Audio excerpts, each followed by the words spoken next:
आज हमारे साथ हैं नंदा भाई राजपूत। आज हम उनसे बात करेंगे वर्तमान समय में। जी सर, आपका हमारे चैनल में स्वागत है। धन्यवाद। पहला क्वेश्चन सर हमारा ये रहेगा कि वर्तमान समय में राहुल गांधी भारत जोड़ो न्याय यात्रा कर रहे हैं, इस यात्रा से क्या फ़ायदा मिलने वाला है? कोई फ़ायदा नहीं मिलने वाला, ये तो समय बर्बाद है और कहीं ना कहीं भाजपा को ताकतवर बनाने के लिए काम कर रहे हैं। इन्हें जो यात्रा निकालनी चाहिए वो ईवीएम के खिलाफ निकालनी चाहिए। कभी लव की यात्रा, कभी प्यार की यात्रा, कभी इंसाफ। इससे क्या मतलब है? जब आप ईवीएम चेंज हो जाएगी, बैलेट पेपर से चुनाव होगा, अपने आप सरकार बन जाएगी दूसरी, तो अपने आप न्याय दे दोगे ढंग से। तो ऐसे न्याय यात्रा का भीख मांगने जा रहे हो, ये किसको न्याय दे रहे हैं भाजपा वाले? ये तो सबको बर्बाद करने पर लगे हैं, मॉब लिंचिंग कर रहे हैं, समझे नहीं। और तो और देश के सरकारी संस्थानों को बेचने का काम कर रहे हैं और ईवीएम के माध्यम से लोकतंत्र को लूटतंत्र में बदल दिया है। यूपी के सीएम योगी जी कहते हैं कि अगर अफवाह फैलाई तो जेल भेज दूंगा। तो अफवाह फैलाई? कौन सी अफवाह फैलाई, एक बात बताओ। ईवीएम को लेकर तो ईवीएम कोई अफवाह थोड़ी है। तो भाई इसके ऊपर हमारा अपना अधिकार है, हमारी अपनी अभिव्यक्ति की आज़ादी है। हम चिल्ला रहे हैं और उसके लिए तुम्हें सुनना चाहिए। तुम काय को बोलोगे अफवाह? क्या तुम तानाशाह हो? तुम्हारे बाप दादा दे गए हैं इस भारत को तुम्हें? या तुम कहीं के राजा महाराजा हो? या राजशाही है? ये बाबा है तो बाबा बने जाके कहीं जाके जंगलों में जाके ये करे वहाँ पूजा पाठ। यहाँ काय कोई बैठा है? तो ये लोकतंत्र के माध्यम से तो आया है, ये संविधान के माध्यम से। तो संवैधानिक हमारा अधिकार है अपनी आवाज़ उठाना, हमारी अपनी अभिव्यक्ति की आज़ादी है। हम आंदोलन करेंगे, समझे नहीं। धरने करें, प्रदर्शन करें, कुछ भी करें, ये हमारी आज़ादी है। इसे कैसे ही नोटिस भेज देगा? ये कोई गुंडा थोड़ी बदमाश है क्या? तो भेज दे, देखी जाएगी। हम आंदोलन करेंगे। इंडिया कहना है कि सरकार के मुकाबले गठबंधन मजबूत है और ईवीएम का बड़ा मुद्दा नहीं है, गठबंधन जीतेगा। इंडिया कोई मुद्दा क्यों नहीं, गठबंधन क्या जीतेगा यार? पहले ये तो मुझे बताओ, क्या देश को मिला 10 सालों में? हैं बताओ, रोजगार, शिक्षा, स्वास्थ्य, सुरक्षा, इस पर किस कोई काम किया हो तो बताओ। महंगाई चरम सीमा पे, कोई विकास का कोई बता दो, कोई भी काम किया हो। तो वोट कौन दे रहा है इन्हें? काय पे देगा? सिर्फ ये कुछ नहीं है, डकैत और चोरों का एक जमात इकट्ठी हो गई है। चाहे मेन मिस्ट्री मीडिया की हो, चाहे उसमें प्रशासनिक लोग हों, चाहे इसको भारत निर्वाचन आयोग हो, ये सब डकैत, चोर, लुटेरों की जमात तैयार हो गई है। ये सब मिलकर देश को लूट रहे हैं और ज़बरदस्ती ईवीएम के माध्यम से ये देश का जनादेश लूट रहे हैं। इसलिए लोकतंत्र कम, लूटतंत्र ज़्यादा बनता जा रहा है और देश के संविधान को खतरा है। इसलिए हमें आंदोलन की आवश्यकता पूरे भारतवासियों की। देश की 140 करोड़ जो आवाम है उसको कहीं ना कहीं आंदोलन करना पड़ेगा, अपने हक अधिकार के लिए, अपने बहन बेटियों की इज्जतें बचाने के लिए, अपने बच्चों का भविष्य बचाने के लिए। उनके पढ़ाई लिखाई के जो स्कूल थे, 70,000 से ज़्यादा स्कूल इन्होंने बंद कर दिए, तो इसके लिए भी लड़ना पड़ेगा। ये सरकार नहीं चाहती है कि बच्चे पढ़ें, इसलिए स्कूल कॉलेज बंद करे जा रहे हैं।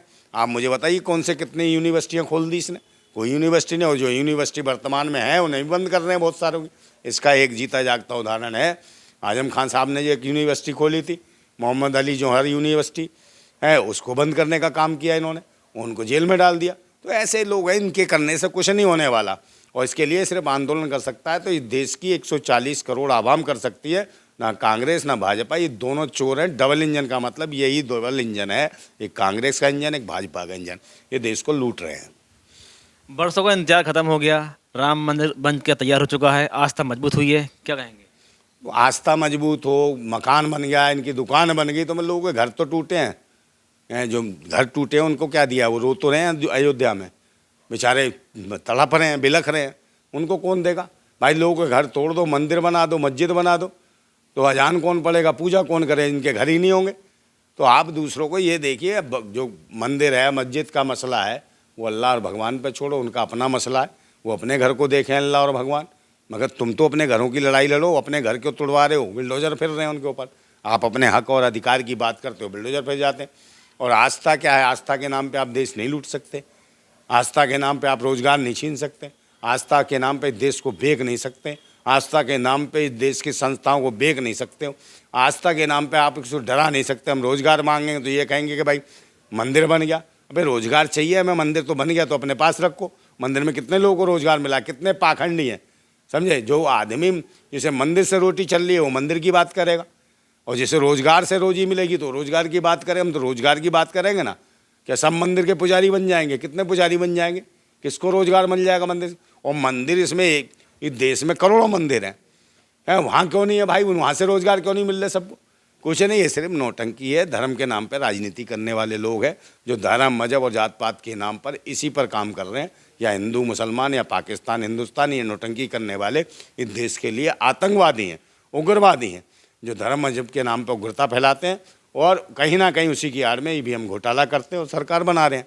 तो ईवीएम हटानी पड़ेगी, ईवीएम का विरोध करना पड़ेगा, क्योंकि ईवीएम का मतलब है इलेक्शन बेईमान मशीन, इलेक्शन बर्बाद मशीन, इलेक्शन भ्रष्टाचार मशीन, इलेक्शन बलात्कार मशीन।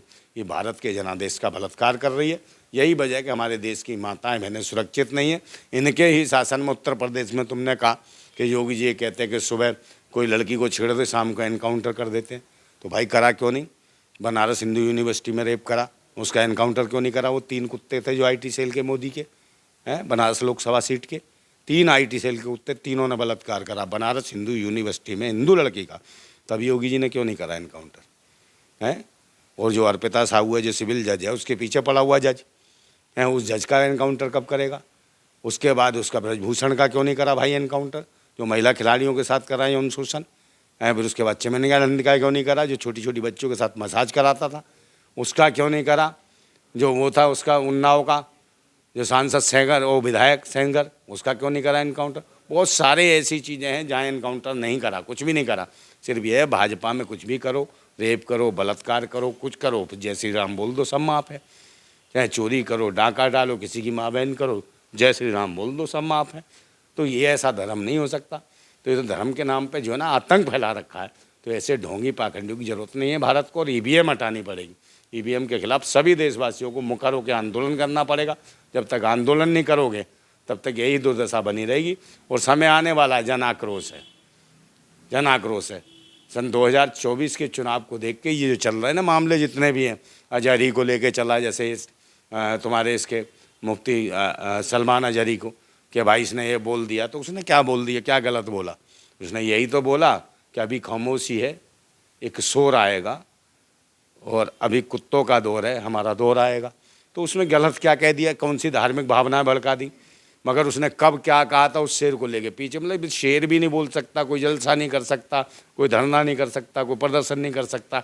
सब पे सरकार कंट्रोल कर रही है क्योंकि डरी हुई है, इसीलिए बार बार ये डेमो लेके घूम रही है। उसका ईवीएम का बिल्कुल ईवीएम ठीक है। तो भाई जो चोर की दाढ़ी में तिनका है, सरकार की दाढ़ी में तिनका है, जब भी डेमो लेके देखा। अगर तुम जीत रहे हो, तुम्हारा इतना ही मंदिर के नाम पे, इतना एक धर्म के नाम पे, आस्था के नाम पे इतना भौकाल चल रहा है, तो भाई बैलेट पेपर पर चुनाव करा लो, पता चल जाएगा कि तुम्हें कितना राम, कितना भौकाल जिता देगा, तुम्हारे कार्य जिता देंगे। ये देख लेना, सरकार गिर जाएगी अगर ईवीएम मशीन हटती है और बैलेट पेपर पर चुनाव होता है ना। तो ये जो कह रहे हैं 400 पार 40 सीटें पार नहीं कर पाएगा इनका गठबंधन जो एनडीए है। एनडीए का मतलब है नेशनल दंगा अलायंस। ये सिर्फ दंगे के अलावा कुछ नहीं कराते, ना राष्ट्र विकसित होगा ना आगे बढ़ेगा। और जितने भी विकसित देश हैं वो सभी बैलेट पेपर पर चुनाव कराते हैं, इनकी तरह ही भी मशीन पे नहीं गए। तो इसका मतलब ये चोर है, आतंकवादी हैं, देशद्रोही हैं, और सबसे बड़ा देशद्रोही है भारत निर्वाचन आयोग, जो भाजपा निर्वाचन आयोग बनाया हुआ है, चोर आयोग है। जिंदाबाद था भारत, जिंदाबाद है और जिंदाबाद रहेगा। जिंदाबाद भारत। Thank you.